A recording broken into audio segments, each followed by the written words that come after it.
So our pump has failed on our Adria 472 PK, and I've had a bit of digging around and trying to figure out how to fix it. So I've got a new pump to install, and I thought I'd kind of share what I've learned with you guys.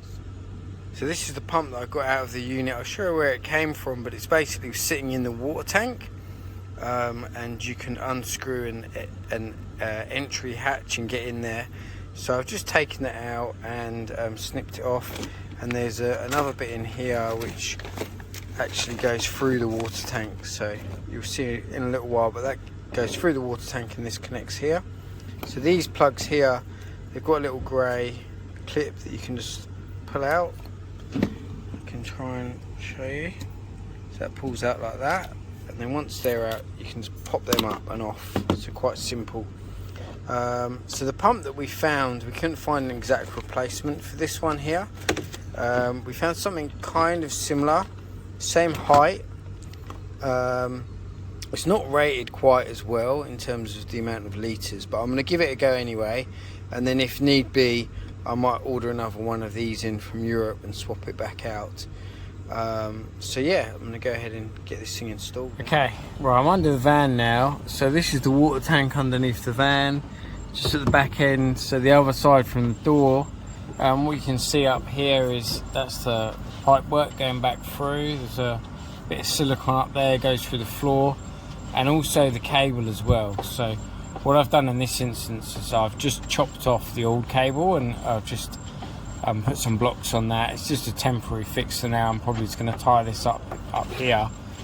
So and again, we've got one of these clips which I've taken off, so you just pop out the grey retainer, just push that through and it pops out. Now the pump itself sits in here, and it goes under, there's like a service hatch there. See that little blue screw cap? So you just undo that and then you can get in.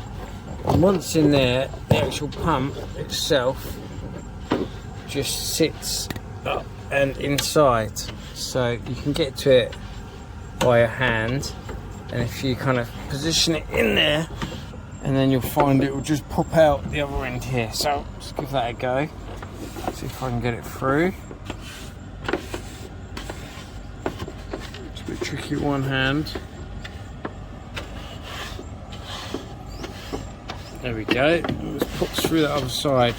And once it's through there, then all you have to do is put a nut on here to retain. Okay, right, so that's it secured. I've done it by hand. So new pump's in there, so I'm just gonna clip that back on there. There we go, nice and secure. So the one thing when you do change these, if you do the same and you cut that through and connect it back up, it's only 12 volts, so I don't think it'll give you a massive shock, but just undo the battery and just to be safe. And there you go. So I'm just going to put that hatch back in the bottom there, fill her up, and we're good to go.